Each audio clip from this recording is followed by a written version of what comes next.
Seguimos con calidad de vida y FQ infantil, porque la investigación ha sido una traducción, una adaptación cultural y validación de un instrumento específico, que fue una beca concedida al doctor Ignacio Gómez de Terreros y su equipo del Hospital Virgen del Rocío de Sevilla. Va a presentarnos las conclusiones el doctor Rafael Martínez Fernández.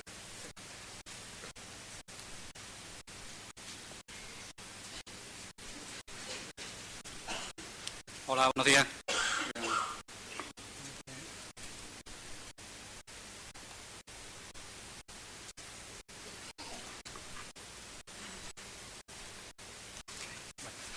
Buenos días. En primer lugar, bueno, pues quiero agradecer a la Federación de Fibrosis Quística y a las becas Pablo Moto por la financiación que nos dieron para este trabajo y por la invitación a presentarlas aquí. Y también disculpar al profesor Ignacio Gómez de Terrero y a Karen Anchori, que es la autora principal. Son pediatras del Hospital Virgen de Rocío, que fueron los que, digamos, se han hecho cargo del proyecto, pero que en colaboración también con personal de la Universidad de Sevilla, que es de donde provenimos el resto de participantes en el equipo. Es un equipo combinado de pediatras y psicólogos que hemos estado desarrollando esto. Entonces, bueno, tiene mucha conexión con el trabajo anterior, que es el cuestionario CFQ de la doctora Kirchner, pero que en realidad, digamos, es previo, ¿no? Entonces, bueno, ya mucho lo ha contado en la anterior.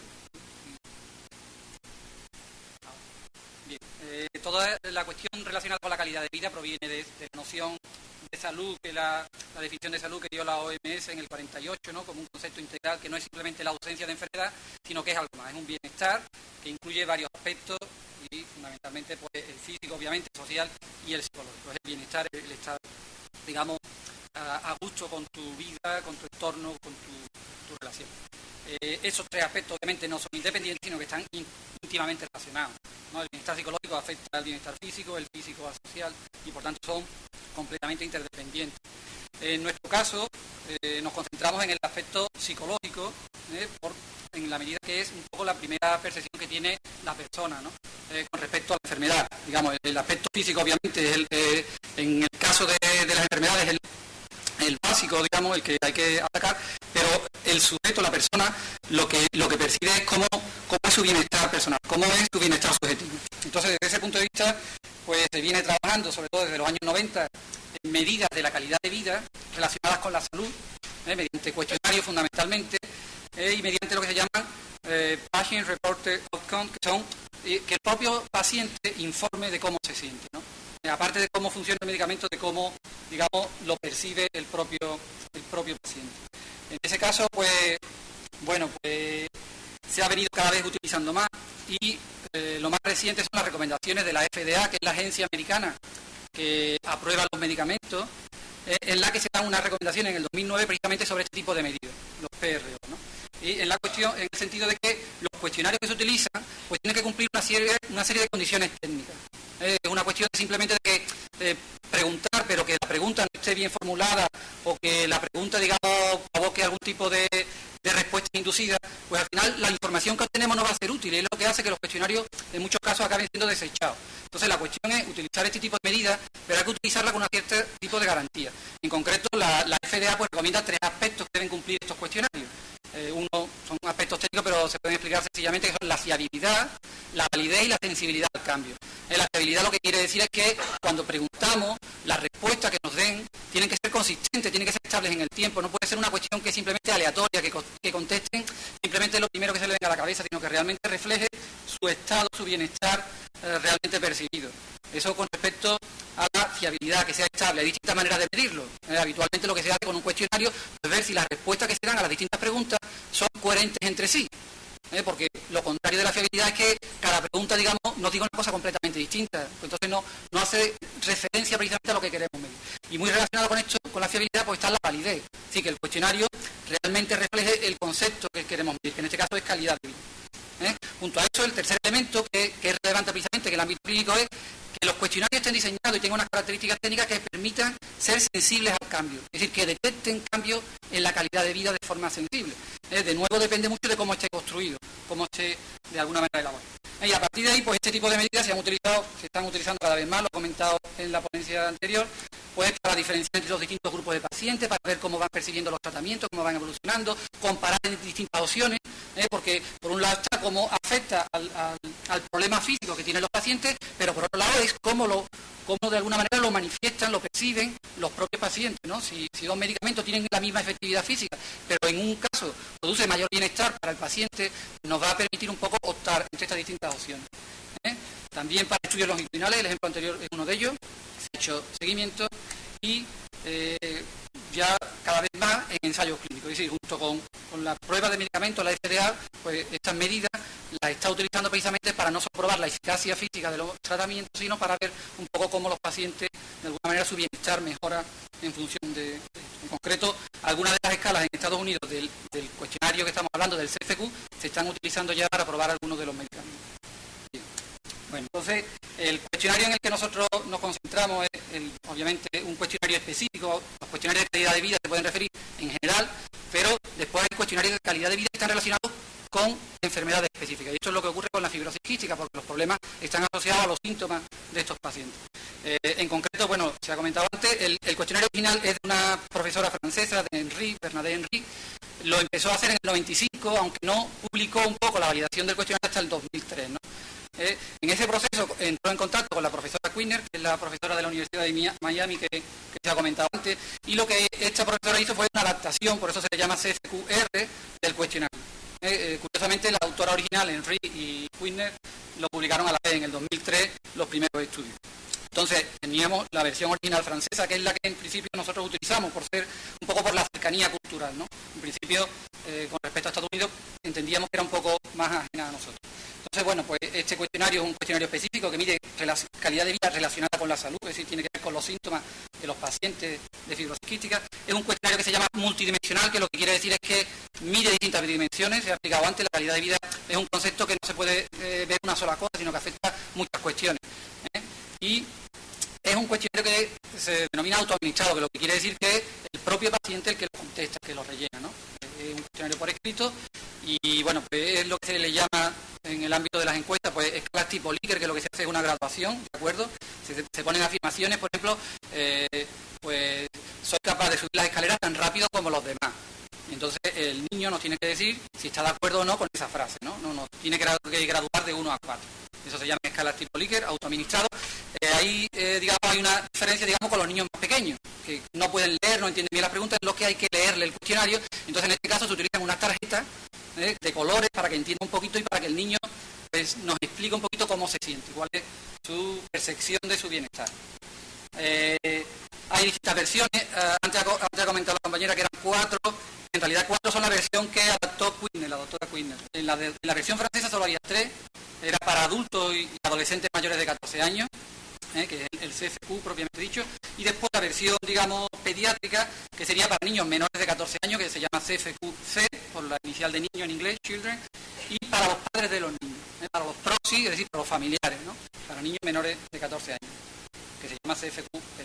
En nuestro caso, pues nos concentramos, como trabajamos en colaboración con el Servicio de Pediatría Social del Hospital Virgen de Rocío, pues nos concentramos en las versiones pediátricas para niños, que era en principio donde nos interesaba, digamos, medir este concepto de calidad de vida. Bien, bueno, pues brevemente no lo han explicado antes, las dimensiones que mide el CFQ, pues son distintas, digamos, al adulto. En el caso de los niños son 9 dimensiones que tienen que ver con el funcionamiento físico, en la que el niño tiene que decirnos si es capaz de subir las escaleras sin cansarse, si anda todo lo que quiere, energía y bienestar, es decir, si se siente con fuerza, el estado emocional, es decir, si se siente de mal humor, si está a gusto, limitaciones escolares, es decir, si puede hacer todas las actividades que le hacen en el colegio, si puede ir todos los días al colegio, la imagen corporal se ha comentado antes, es decir, si se siente más pequeño que sus compañeros, si se ve, digamos, en todos los aspectos iguales, alteraciones alimentarias, las limitaciones por tratamiento y después 2 escalas que no son propiamente de calidad de vida, sino son de síntomas, en la que nos cuenta un poco el niño los síntomas respiratorios, es decir, si tose por la noche, si la tos le despierta, si el tipo de mucosidad que tiene y también síntomas digestivos, ¿no? Si le duele la barriga, si tiene diarrea. Así que estas 2 últimas, digamos, propiamente dichas, no se considerarían dentro de la escala CFQ. En el caso de los padres son las mismas, se les pregunta las mismas, pero se le añaden dos más. Una de percepción general de la salud, es decir, cómo ve la salud de su hijo, y sobre el peso, cómo ve un poco, cómo percibe el peso del niño. Vale. Entonces, este cuestionario, se ha dicho antes, se ha ido adaptando a distintos países, cada vez se utiliza más este tipo de medidas. Ahí os pongo una gráfica, digamos, con los datos de epidemiología que había en el 2004. Si no están actualizados, con los de España en concreto, ahí estaban sobreestimados, y es el número de casos por cada 1000 habitantes que se detectan de la enfermedad de FQ. Y ahí tenemos, bueno, pues que España estaría en una situación intermedia, y en los datos de la OMS del 2004 pues estaría un caso cada 3.500, ¿no? Esta mañana, pues, que son los datos más actualizados, estaríamos en torno a uno cada 5.000. Pero en todo caso, bueno, como se sabe, la epidemiología fundamentalmente está en los países europeos y en países donde hubo una fuerte colonización europea, ¿no? Y pues prácticamente en ese aspecto las adaptaciones del CFQ pues ha seguido un poco esto, ¿no? Empieza en Francia, que es el primer país donde se diseña el cuestionario, que es uno de los más afectados. Después continúa Estados Unidos, que tiene un nivel de, en este caso, de afectación media. Y en este caso el cuestionario que ya modificó la doctora Quiner es el que se ha venido utilizando en el resto de países. En Alemania, que es los tres primeros donde más se han diseñado, y a partir de ahí pues en Holanda, en Brasil, en Dinamarca, son los fundamentales, ¿no? Entonces, bueno, ahí pongo un mapa con los países, digamos, que abarcan las traducciones que se han hecho y las adaptaciones, ¿no? Fundamentalmente, pues, el norte de Europa, que son donde hay mayor nivel de afectación, y, pues, Estados Unidos. A partir de la traducción y la adaptación que hizo la doctora Quiner en inglés, pues todos los países del ámbito anglosajón han adaptado el mismo cuestionario. De hecho, se está utilizando en Australia, en el Reino Unido, en Canadá. En Canadá además utilizan las dos versiones, porque tienen la zona francesa de francófona y utilizan la versión original de Henry. Entonces, bueno, de todo este mapa, como podéis ver, donde todavía no se ha hecho esta adaptación, se está utilizando, lo hemos visto en el caso anterior, y se hizo estudio también en Madrid del cuestionario, y se ha hecho, pero no se ha evaluado un poco las propiedades del cuestionario. Si el cuestionario funciona igual, porque una adaptación de un cuestionario no es simplemente una traducción, sino que es un poco adaptarlo culturalmente, porque algunas de las preguntas pueden significar cosas distintas en una cultura de Estados Unidos que en la cultura española. En concreto, además, el cuestionario de la doctora Quiner había hecho una versión hispana, porque en Estados Unidos hay una fuerte población hispana, pero el idioma que utilizan no es completamente entendible por los niños nuestros. Entonces, de ahí un poco el interés que teníamos de hacer una adaptación cultural y lingüística que realmente la entendieran los niños. Y eso tiene un cierto proceso. Entonces, a partir de esto, bueno, pues los objetivos de nuestro trabajo, que empezamos en el 2009, gracias al apoyo de las becas Pablo Moto, pues fue adaptar el cuestionario, los cuestionarios para niños, para población pediátrica, hacer la validación, digamos, lingüística y semántica, que es algo más que la mera traducción, explorar un poquito, con la muestra que teníamos, las propiedades del instrumento, es decir, si el instrumento realmente funciona para lo que se persigue, siguiendo las directrices de la FDA, es decir, si es fiable, si es válido, si es sensible a los cambios en la calidad de vida de los niños, y a partir de ahí, bueno, pues también ver unos primeros resultados, de ver diferencias entre los niños, si están relacionados con algo, su percepción de la calidad de vida y algunas variables que puedan estar relacionadas. Entonces, bueno, en nuestro estudio pues, participaron todos los niños, en principio todos los niños que estaban siendo tratados en la unidad de fibrosis quística del Hospital Virgen de Rocío de Sevilla, en el periodo, digamos, comprendido desde el 95 hasta el 2000, que en el momento en el que empezamos el estudio, pues tenían 8 años. Cogimos esa edad precisamente para que pudieran más o menos entender el cuestionario. Este cuestionario se ha aplicado también a niños un poco menores, pero, digamos, para lo que era el estudio de cómo funcionaba, nos interesaba que los niños tuvieran un cierto nivel de comprensión, capacidad de entender las preguntas y de responder en función de esas preguntas. Entonces, bueno, en principio había 5 niños más, había un total de 33, pero de estos 5, 2 habían sido trasplantados y por tanto fueron un criterio de exclusión del estudio, y en otro caso, otros 3 niños, pues los padres no quisieron participar en el estudio, ¿no? Eran de fuera de Sevilla, les implicaba cierta, digamos, molestia adicional a lo que ya suponía todo el tratamiento. Entonces, bueno, en principio, con 28 niños fue con lo que hicimos el estudio, estaba comprendido entre los 8 y los 13 años, con una media de 10,9 años, y en total pues eran 17 niños y 11 niños los que, digamos, pudimos hacer el estudio. En el procedimiento, bueno, siguiendo lo que son las normas habituales para este tipo de adaptaciones, que ya comentaba anteriormente, que no es simplemente una traducción. Lo que se trata es precisamente de tratar que los niños, en nuestro caso, entiendan el cuestionario de la misma manera que se entendía en el cuestionario original, y que, por tanto, cumpla con esos criterios. Entonces, ahí hay una serie de requisitos que se suelen, digamos, unas normas a nivel internacional que se siguen usando desde que se publicó por Guillemín, en la que una vez que tenemos un cuestionario, y la utilidad que tiene la adaptación, ¿cuál es? Pues que podemos hacer estudios comparativos entre países. Si el cuestionario significa lo mismo aquí en España que en Estados Unidos, que en Alemania. Entonces lo que se hace es, primero, la parte lingüística, es decir, se hacen varias traducciones del cuestionario original. ¿Por qué se hacen varias? Para comprobar un poco la fiabilidad de las traducciones. Inmediatamente que tenemos distintas traducciones, comparamos las versiones y vemos si los dos han entendido lo mismo. Si, tal como lo han trasladado al castellano, significa lo mismo dos traductores profesionales independientes, que además sean bilingües.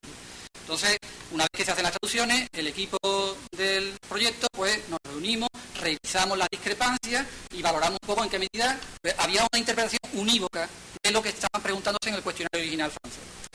Posteriormente ya teníamos la primera versión en castellano y eso hicimos un primer estudio piloto. Lo aplicamos a la mitad de la muestra que teníamos, a 14 niños. Los elegimos de manera que hubiera el mismo número de niños y niñas, de distintas edades, distintos grados de afectación.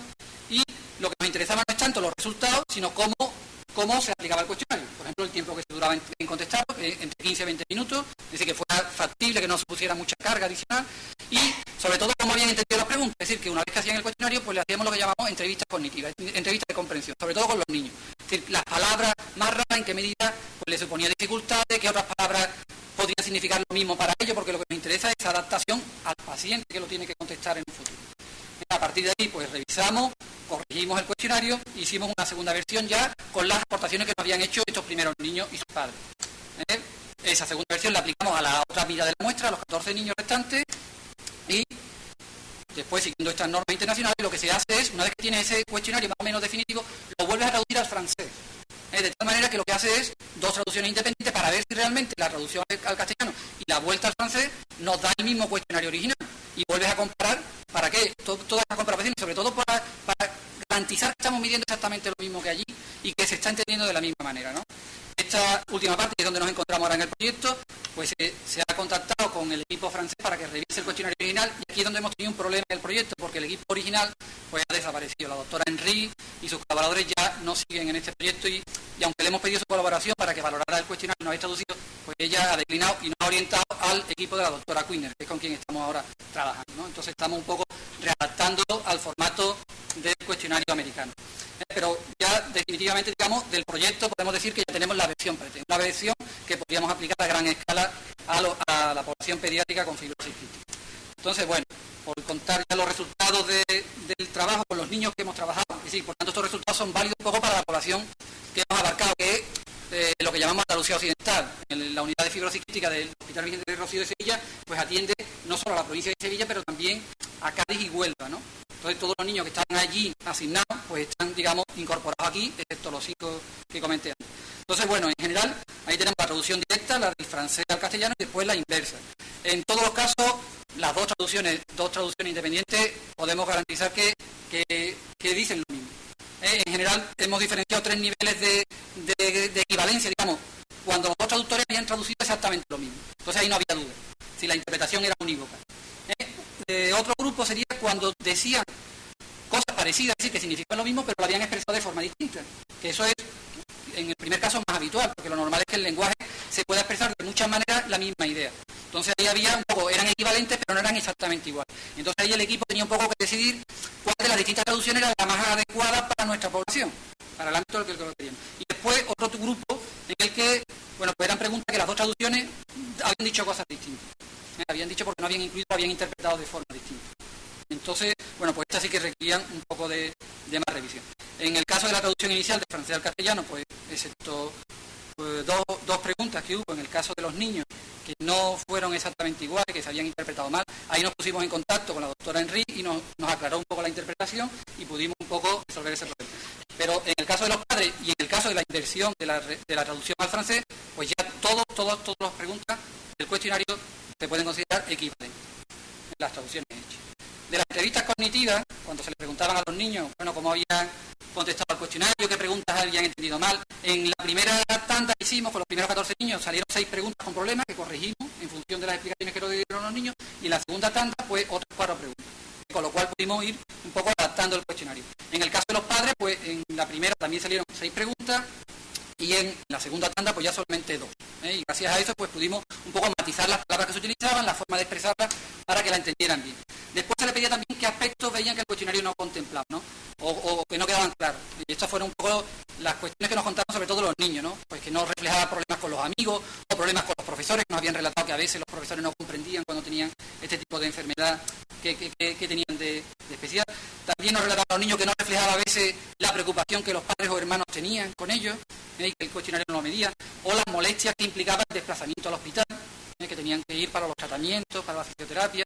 Y otro aspecto que también nos añadieron, que nos pidieron que de alguna manera tuviéramos en cuenta, las molestias que le provocaban los batidos hipercalóricos. Estas preguntas de alguna manera las probamos, lo incorporamos en la segunda versión. Lo que sí vimos que desde el punto de vista de la medida no añadía demasiada información al cuestionario original, con lo cual en la práctica, digamos, aunque era interesante la aportación de los pacientes, no añadía calidad al cuestionario. Bueno, aquí estos resultados tienen que ver un poco con la calidad psicométrica. Como comenté antes, las recomendaciones que se suelen dar a nivel internacional y en concreto la FDA es que los cuestionarios tienen que cumplir con unos requisitos. Entonces se utiliza algunos estadísticos, no hay que, digamos, explicarlo demasiado, pero se llama alfa, es ese símbolo que veis ahí, que lo que mide es en qué medida las respuestas que han dado los niños al cuestionario pues son coherentes. Es decir, no ha sido que el niño ha ido contestando al tuntum, sino que realmente el niño ha ido demostrando, porque muchas preguntas están muy relacionadas. El funcionamiento físico, cuando me dice que puede correr todo lo que quiere, que puede subir escaleras, pues no es lógico que me diga que puede correr todo lo que quiere y que se cansa mucho con las escaleras.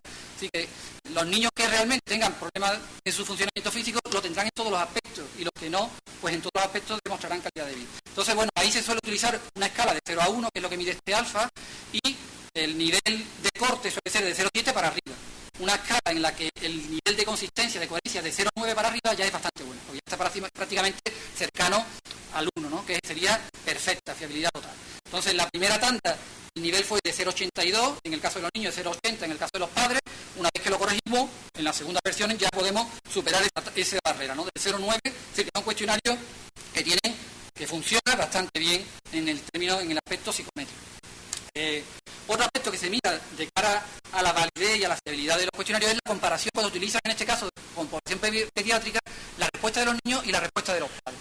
¿En qué medida reproducen lo que nos cuentan los niños, lo que los padres nos cuentan? Y esto en el ámbito pediátrico es especialmente importante, porque las consultas a los pediatras, la información muchas veces nos la van a dar los padres. Se la van a dar los padres. ¿Y en qué medida coinciden? Entonces se utiliza ahí también unos índices estadísticos, en concreto el coeficiente de correlación intraclase, y también nos va a medir la coherencia en la respuesta. Si cuando el niño me dice que se siente bien, el padre me refleja eso. Cuando el niño me dice que se siente mal, el padre lo detecta. Entonces, bueno, ahí veis las comparaciones, los niveles, estas escalas, como se comentó antes, no hay un índice global de calidad de vida, pero sí hay distintas dimensiones, las que ahí veis reflejadas. Se suelen trasladar a una escala de 0 a 100 para que sea fácilmente interpretable. La mayor calidad de vida sería el 100% y la menor calidad de vida el 0, ¿no? Veis que, bueno, la mayoría de las escalas se sitúan en el 75%, en torno a puntuaciones de 75%. Eso que no puede decir que la calidad de vida, digamos, pues parece media baja, ¿no? Bueno, está ahí en la escala. Esto es un poco engañoso, porque de hecho se han hecho estudios con este tipo de escala y se ha preguntado a la población normal, y tampoco nadie cuenta que el bienestar sea total, porque es que esto del que la salud es total bienestar psicológico, social, y sin embargo eso no significa que uno esté mal. Así que cuando en concreto en Inglaterra se ha hecho estudios comparando niños con fibrosis quística y niños de población normal, y los resultados no difieren demasiado.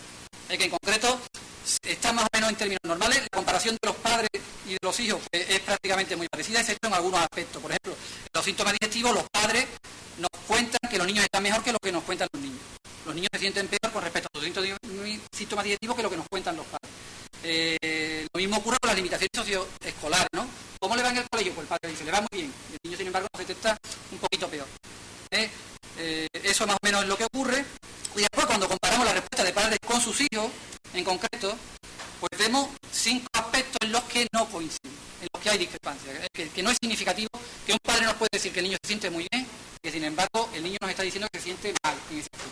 En concreto son los síntomas digestivos, no refleja lo que nos dicen los padres, las limitaciones por tratamiento, que en este caso pues eso, el padre puede decir que no tiene problemas con el tratamiento y sin embargo el niño dice que sí, las limitaciones escolares, la imagen corporal, cómo se ve el niño a sí mismo, y el estado emocional, cómo se siente, si se siente alegre, si se siente gruñón, de mal humor. Entonces, eso sería un poco esa cuestión para tener precaución en cuanto a la información que nos dan los padres. Si nos damos cuenta, son muchos aspectos que a veces son más subjetivos, precisamente, ¿no? Porque la imagen corporal es como el niño se ve a sí mismo. Pero el padre puede tener una imagen de cómo cree que el niño se ve a sí mismo, pero no tenemos realmente una manera de describirlo. Lo mismo ocurre, por ejemplo, con el estado emocional. De hecho, es lo que sabemos ya ahora con todo el movimiento de la inteligencia emocional, que es lo que menos trabajamos. Entonces, bueno, por ver variables relacionadas con la calidad de vida, pues hemos comparado lo que nos cuentan los niños y las niñas y los padres de niños y niñas. En el caso de niños y niñas, el nivel es igual. Sí hay diferencia de los padres de niños y niñas. Los padres de los niños los ven como más fuertes y con más energía. Pero es una cuestión que es más cultural que real, porque se tiende a ver a los niños como en ese aspecto más, digamos, energético. Con respecto a la edad, comparando los niños más pequeños y los niños mayores, pues sí es cierto que los niños cuanto más mayores son, se sienten con menos energía, se sienten en ese aspecto más débiles. Con respecto al hábitat, sí ha habido también diferencias, pero en el caso de los padres, es decir, sobre todo relacionado con las limitaciones por tratamiento. Y en concreto, los habitantes de los pueblos, pues relataban peor calidad de vida, que les molestaban mucho más los tratamientos que los de la ciudad. Y obviamente cuando le explicábamos y le preguntábamos en las entrevistas a qué estaba debido esta diferencia, fundamentalmente porque tienen que desplazarse a las ciudades, ¿no? Y eso es un coste adicional, ¿no? Que les corta e interrumpe mucho la vida, ¿no? Y eso es una cuestión a tener en cuenta. Y por último, respecto al nivel socioeconómico, que también agrupamos a los niños según el nivel socioeconómico, afortunadamente no hay diferencia. Y digo afortunadamente porque es una muestra de que el sistema sanitario que tenemos es bastante igualitario. Es decir, que no depende del nivel económico de la familia para que su calidad de vida sea mejor o peor, ¿no? Es algo que, bueno, antes se comentó, que hay que preservar, ¿no? A pesar de los recortes, que ese sistema garantiza que independientemente del nivel económico, pues tenga una asistencia sanitaria adecuada. Entonces, bueno, como conclusiones, en principio las dos versiones para nivel pediátrico, las que hemos hecho de los padres y de los niños, son en principio equivalentes a la original. La fiabilidad, las características psicométricas, se puede considerar que es aceptable, por tanto un instrumento adecuado. Con respecto a la calidad de vida, el aspecto que nos ha salido que peor perciben los niños y los padres es precisamente las limitaciones por tratamiento, eso es lo que peor llevan. Y con la conferencia que esta mañana nos dio el profesor Cobo, precisamente eso tiene mucho que ver con la adherencia al tratamiento, con cómo se mejora, porque ahí es donde ellos lo viven peor, y cuando comparamos con la población normal es donde están realmente por debajo, que es las molestias que provoca, y se saben, este tipo de tratamiento. Y por último, pues a tener en cuenta pues esa diferencia entre lo que nos cuentan los padres y lo que nos cuentan los hijos, sobre todo en los aspectos más subjetivos, ¿no? De cómo se siente. Y eso era todo. Muchas gracias por su atención.